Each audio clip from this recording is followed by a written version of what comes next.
Halo semuanya, selamat datang kembali di channel WSS Masa Bercerita. Hari ini kita akan membahas sebuah kisah tragis yang benar-benar menyayat hati. Kisah seorang perempuan muda berusia 26 tahun, seorang wanita Inuit yang penuh semangat, cerdas, berpendidikan dan bercita-cita besar untuk memperjuangkan hak-hak perempuan pribumi di Kanada. Sekedar info guys, Inuit ialah penduduk asli Amerika yang tinggal di tempat-tempat yang dingin di Kanada Utara dan Alaska. Orang Inuit disebut dengan Inuk, yang memiliki arti manusia. Terkadang mereka disebut Eskimo. Penduduk asli Greenland memiliki pertalian darah dengan bangsa Inuit. Mereka sangat mirip dengan orang Asia Timur, dan hal ini terbukti bahwa orang Asia sejak dahulu kala telah berimigrasi ke benua Amerika ini. Ironisnya, apa yang sedang ia perjuangkan dalam penelitiannya justru menjadi kenyataan paling pahit dalam hidupnya sendiri. Ia adalah Loretta Saunders, seorang mahasiswa sosiologi dan kriminologi dari St. Mary's University di Halifax, Nova Scotia. Pada Februari 2014, Loretta hilang secara misterius setelah pergi untuk menagih uang sewa dari penyewanya.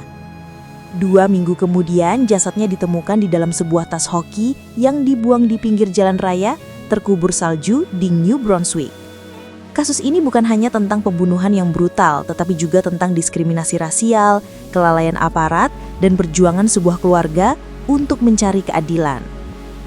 Dan yang lebih memilukan lagi, Loretta saat itu sedang hamil dan penuh harapan untuk masa depannya. Mari kita masuk lebih dalam ke kisah panjang ini.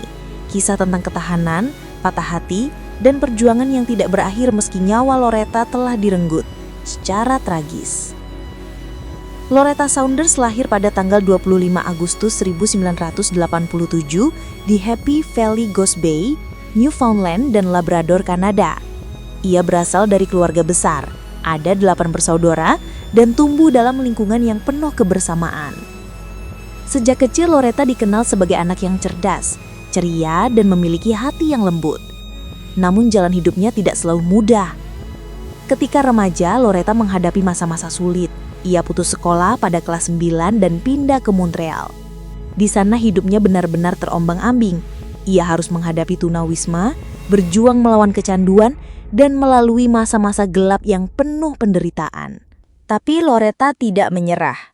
Ia mencari bantuan, menjalani program rehabilitasi, dan berusaha bangkit. Akhirnya, ia kembali ke keluarganya, menyelesaikan pendidikannya, dan menatap masa depan yang lebih cerah.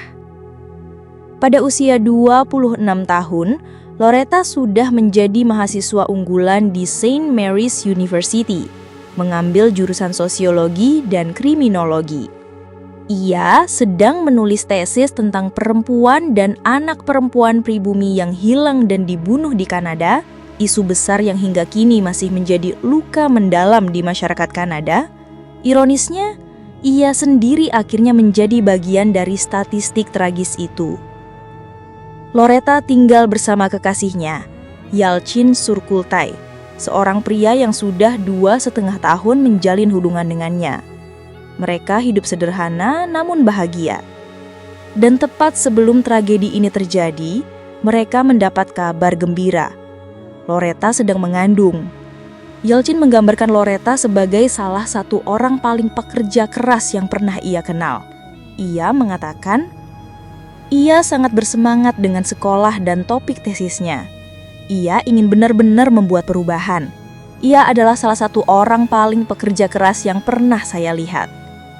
Untuk membantu biaya kuliahnya, Loretta menyewakan apartemennya sendiri, sementara ia tinggal bersama Yalchin. Disinilah awal masalah muncul. Pasangan penyewa apartemennya adalah Blake Leggett, 25 tahun, dan Victoria Henneberry, 28 tahun. Awalnya kesepakatan terlihat baik. Mereka setuju membayar $430 per bulan. Namun segera setelah pindah, Blake dan Victoria mulai menunggak pembayaran. Loretta yang dikenal disiplin dalam keuangan merasa sangat terganggu. Ia sudah berkali-kali menagih, namun hanya mendapat alasan demi alasan. Pada 13 Februari 2014, Loretta memutuskan untuk bertindak tegas. Ia akan pergi ke apartemennya untuk menagih sekali lagi. Jika mereka tetap tidak membayar, ia akan mengusir mereka. Loretta meninggalkan apartemen Yelchin dengan mobil Toyota Celica biru miliknya. Itulah terakhir kalinya ia terlihat hidup. Rekaman CCTV dari gedung apartemen Yelchin menunjukkan Loretta keluar dengan tenang, menuju mobilnya. Namun setelah itu, ia tidak pernah kembali.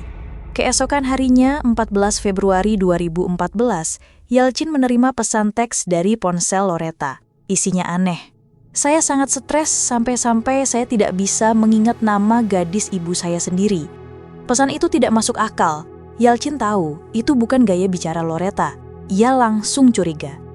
Beberapa hari kemudian, telepon Loretta sempat terhubung sebentar dengan saudara perempuannya, Delila.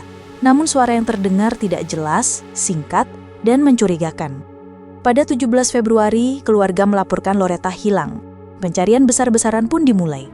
Pada awal pencarian, polisi mengira Loretta adalah wanita kulit putih. Ibunya, Miriam, mengatakan bahwa ketika polisi masih menganggap Loretta kulit putih, mereka selalu merespon cepat setiap ia menelpon. Namun begitu mereka tahu Loretta adalah Inuk, perlakuan berubah drastis.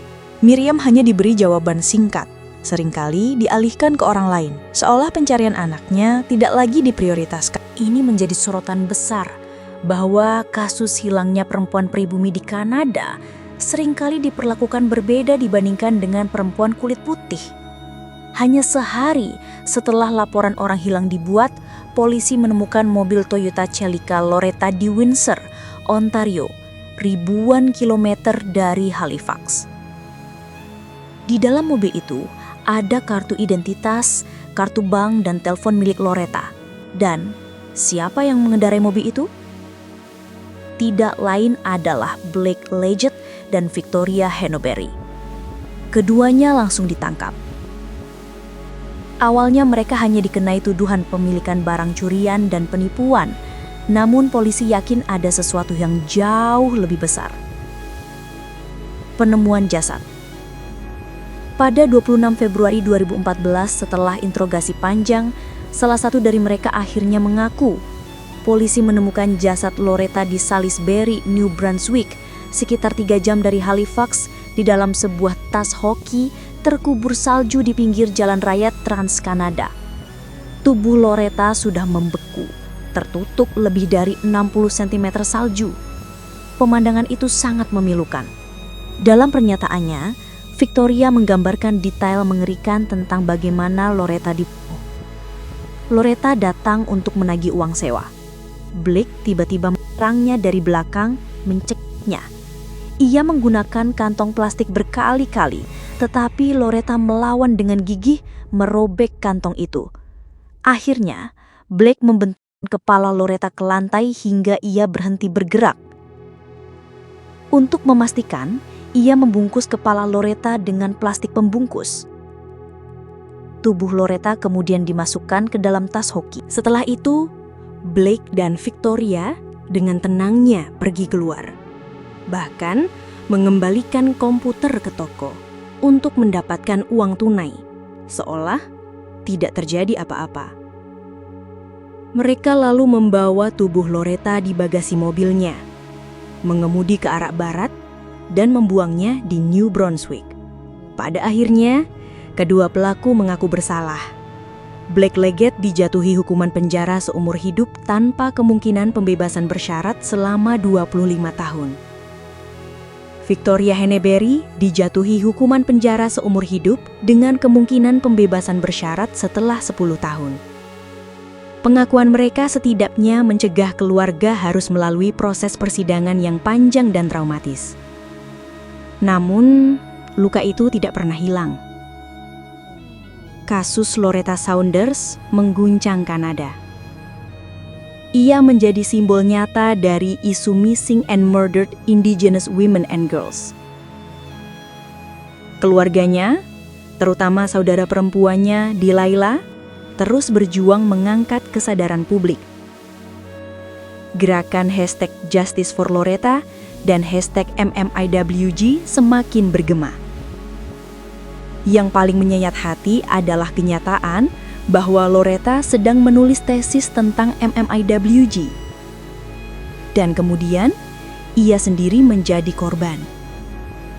Seolah-olah takdir yang paling kejam menimpanya. Kisah Loretta Saunders adalah kisah tentang impian yang direnggut, keadilan yang diperjuangkan, dan cinta yang tidak pernah padam.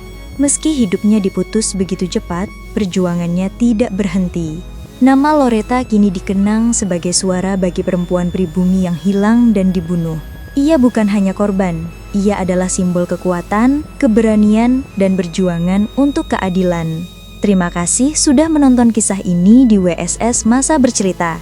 Jika kalian merasa kisah ini penting untuk diketahui lebih banyak orang, jangan lupa like, share, dan subscribe agar semakin banyak yang peduli pada isu ini. Sampai jumpa di cerita berikutnya.